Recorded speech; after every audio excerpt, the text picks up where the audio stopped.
Yang keempat, pengenalan pemateri oleh Kak Nabila dan Kak Dava.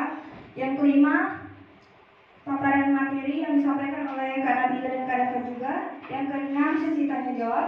Ketujuh, penyerahan sertifikat kepada OSIS tes sama Saleh. Dan yang terakhir, foto bareng menjadi organisasi yang lebih baik lagi. Baiklah, mungkin itu saja yang dapat saya sampaikan pada hari ini. Terima kasih. Wassalamualaikum warahmatullahi wabarakatuh. Namun kakak ini juga dari MAN 1 Medan, teman sejawatnya dari Kak Nabila. Dan mudah-mudahan nanti ini semua apa yang mereka sampaikan ini bisa menjadi semangat dan edukasi atau pembelajaran untuk kita semua ini sebagai anggota OSIS di sini ya, untuk mencetak diri kita juga menjadi lebih baik lagi.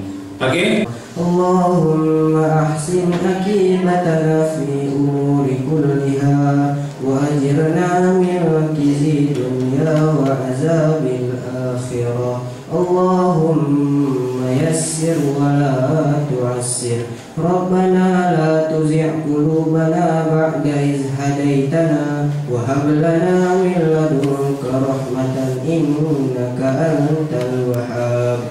Rabbana atina fid dunya hasanah wa fil akhirati hasanatan wa qina azabannar. Walhamdulillahi rabbil alamin.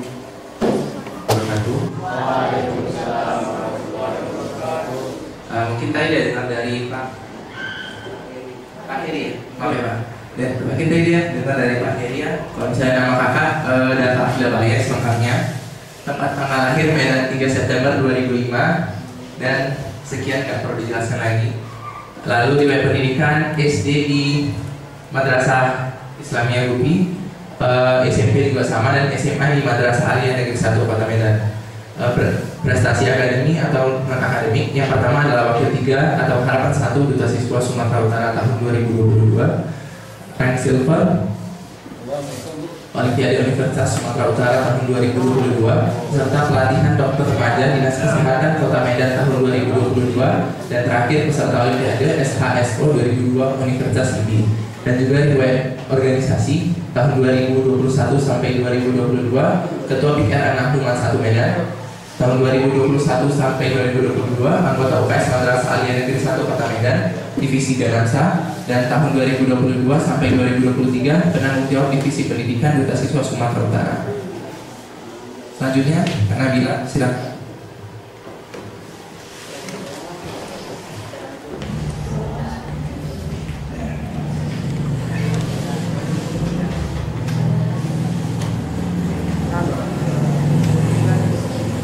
Baik, sebelumnya Assalamualaikum warahmatullahi wabarakatuh.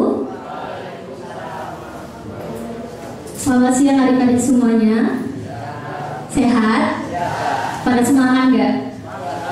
Oke, mungkin ada yang terganggu waktu tidurnya ya, tapi tenang aja, nanti bakalan kita recharge lagi energi adik-adik. Nah, sebelum kita masuk ke paparan materi, kakak mau memperkenalkan diri kakak dulu. Nama kakak Nabila Rizky Matondang, ia lahir di Medan 24 Mei 2005. Alamat Jalan Karet 14, nomor 11, Lunas Bangka, nomor telepon 0831 910 9. Jadi kalau ada adik-adik yang mau sharing-sharing seputar pendidikan atau apapun itu, boleh banget hubungin kakak di sini atau dari Instagram Nabila MTD. Nah, untuk riwayat pendidikan SD di Miss Amal Saleh, MTS juga di Amal Saleh, sama seperti kalian, kita satu alma mater. Lalu MAN-nya di MAN 1 Medan, dan saat ini kakak mahasiswa baru di Politeknik Ketenagakerjaan di Jakarta Timur. Nah, untuk prestasi akademik dan non-akademik, kakak pernah menjadi peserta terbaik News Anchor pada pelatihan jurnalistik tingkat dasar LPM Dinamika UNSU 2021 yang pada saat itu skalanya nasional. Lalu ada harapan 1 Syaril Quran pada MTQ tingkat Kota Medan tahun 2021 juga. Duta Siswa Favorit Sumatera Utara tahun 2022.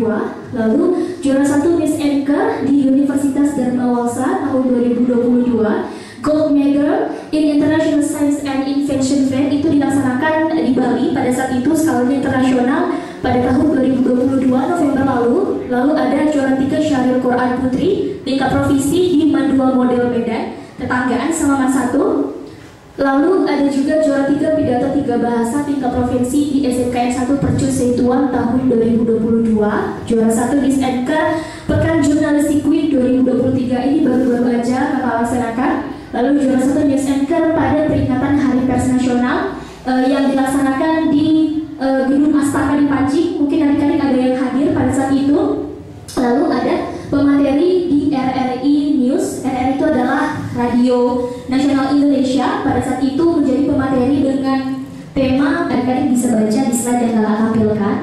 Personal branding adalah sebuah proses membentuk persepsi masyarakat berkaitan dengan aspek-aspek yang dimiliki seseorang, meliputi keahlian, prestasi, kepribadian atau nilai-nilai yang dibangun dengan tujuan menampilkan citra positif sehingga dapat berlanjut kepada kepercayaan dan loyalitas yang dapat digunakan sebagai alat pemasaran. Panjang ya? Ada yang ngerti atau ada yang bisa menjelaskan lebih detail dari penjabaran yang ada di slide? Ada? Ada?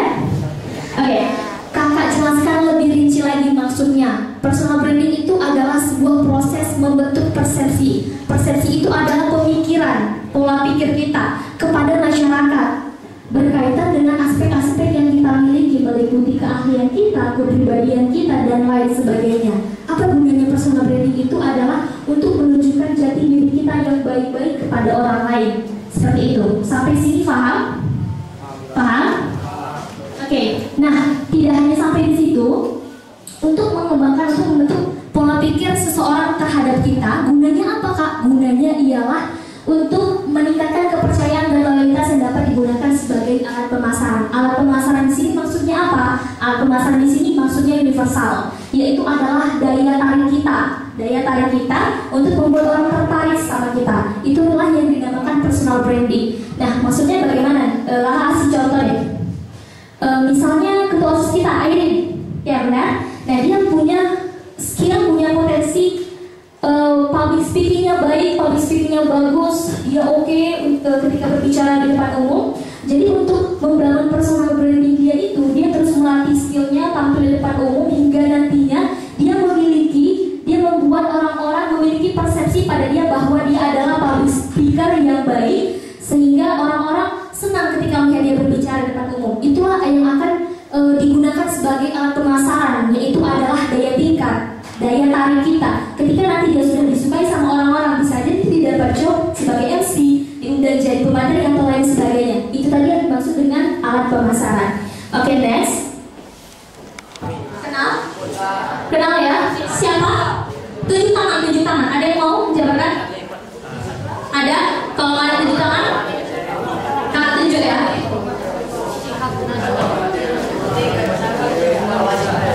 Ini kita tahu nih, dia dari tadi aktif memperhatikan dengan baik dan seksama. Tahu deh itu, coba sebutkan siapa aja. Satu Najwa Shihab, yang dua Jerome Pauline, yang ketiga nggak tahu siapa. Oke, apa yang Alif pikirkan mengenai Jerome Pauline? Apa yang pertama kali terbesit? Pandai matematika. Kalau Najwa Shihab? Pandai kayak politik itu, politik. Baik, ada lagi yang mau menjelaskan?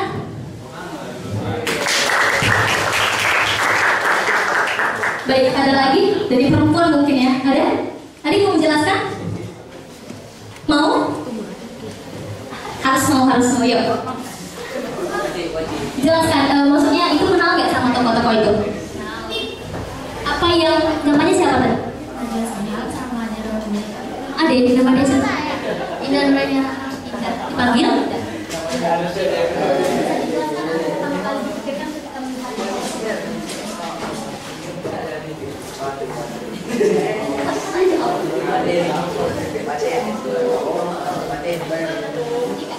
Iya. Oke, Jerome Pauline matematika. Ada yang mau jawab lagi?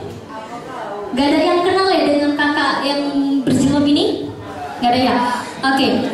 Jadi tadi udah kakak tanya tadi sama Alif, sama Indah. Yang pertama kali muncul adalah matematika. Jerome Pauline matematika dan Mbak Nana sebagai seorang jurnalis. Ini adalah Kak Sherly Anavita. Beliau adalah seorang penggiat aktivis, ya aktif untuk mengkritik pemerintah. Jadi kalau misalnya teman-teman yang hobi gitu ya berpendapat, mengkritik atau mengasah lagi itu pola pikirnya seperti apa, untuk lebih produktif bisa nih diikuti akun kakak ini. Kakak suka banget nih sama Kak Sermennya. Jadi itu tadi, mereka bertiga ini sudah berhasil membangun personal brandingnya. Kenapa nggak bilang sudah berhasil? Karena ketika kakak tanya tadi sama adik-adik, apa yang pertama kali dipikirkan yaitu adalah matematika, jurnalis, aktivis. Jadi mereka sudah dikenal sebagai seseorang yang pandai matematika, jurnalis handal, dan penggiat aktivis yang aktif sampai sekarang. Nah, jadi itu tadi, ketika kita sudah mulai membangun personal branding, sudah konsisten, maka hasilnya seperti itu. Orang-orang bakalan tahu diri kita itu seperti apa tanpa kita harus menjelaskan. Seperti itu. Nah, kita lanjut. Itu aja, satu aja. 7 poin yang Kak sebutkan tadi untuk membangun personal branding. Konsisten. Nah, iya, konsisten. Tepuk tangan dulu untuk Mira. Nah, konsisten. Ketika teman-teman udah menerapkan 7 yang tadi, udah diaplikasikan ke kehidupan sehari-hari, maka omongan-omongan, komentar-komentar orang-orang, teman-teman, dan lain sebagainya itu kakak rasa gak terlalu menjadi penghadang untuk teman-teman bisa membangun personal branding dengan lebih baik lagi. Oke, mungkin selanjutnya Adik ini, jelaskan. Kitanya, sebaris, 2 baris. Apa aja nabi materi akan bilang? Jadi semangat kan soalnya bilang paham ya. Bisa. Ya udah coba adik. Judulnya tadi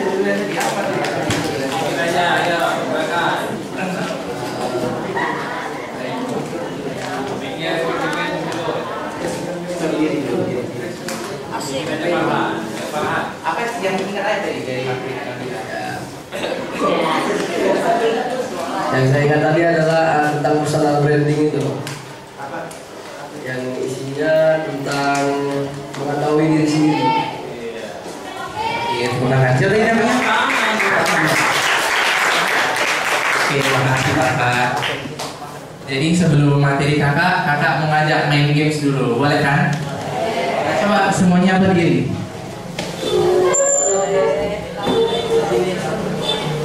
Nah, ini gamesnya lumayan gampang tapi melatih fokus kalian. Mana tahu habis materi Kak Nabila tadi kalian nggak fokus ya kan?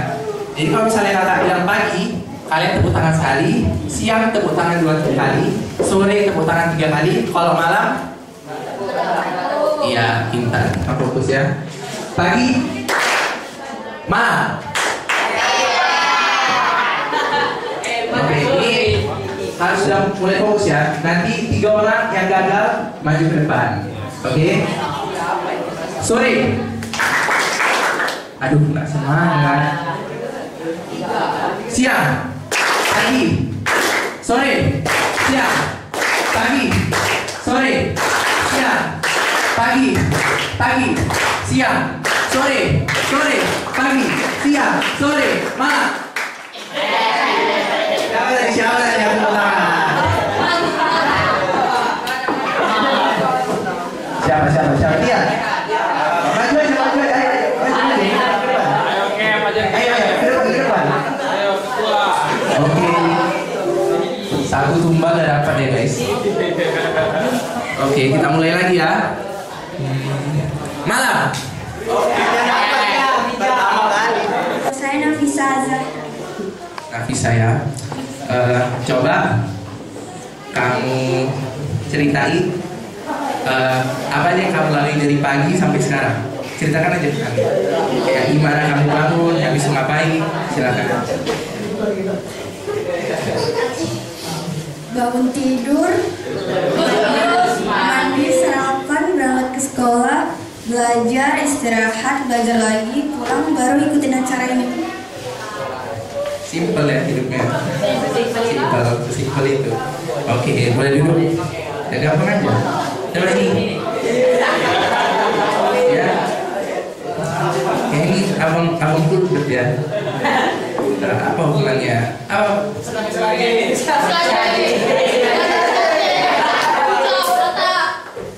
Boleh.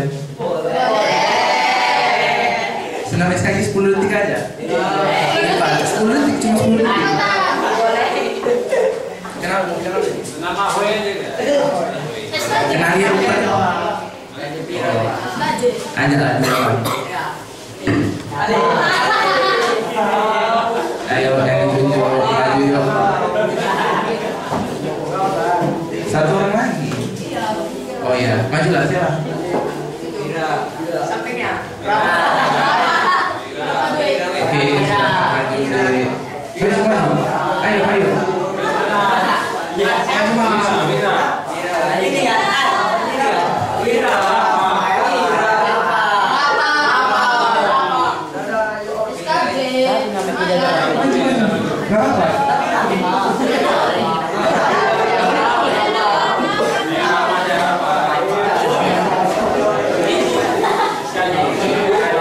Informasinya ada di paling depan ya. Saya samping-sampingnya aja. Bebanku di tengah. Kita aja ya. Oke, dimulai. 1. Musik sendiri. Ada kawan-kawannya tahu lagu Yes mana? Masa nggak tahu lagu Senam SKJ? 1, 2, 3. Gerakannya aja 10 detik kakak itu. Udah. Pemanasan. Oke, udah bisa. 1, 2, 3.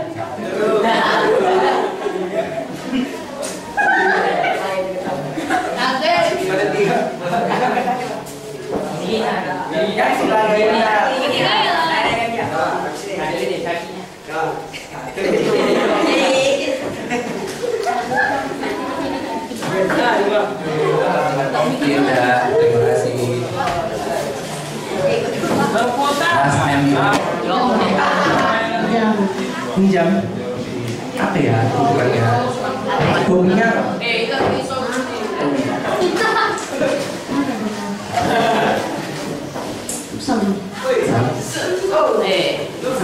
ya sama futsal. Ada yang tentang ini ya?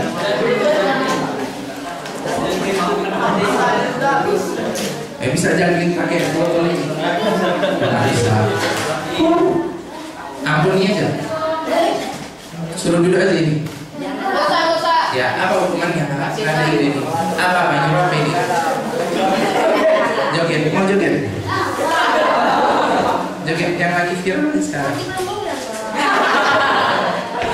Apa yang dikasih? Nyanyi aja. Ya, jadi di sini ada 2 yang berbahas kesehatan mental dan remaja itu sendiri. Pertama kita bahas apa itu kesehatan mental.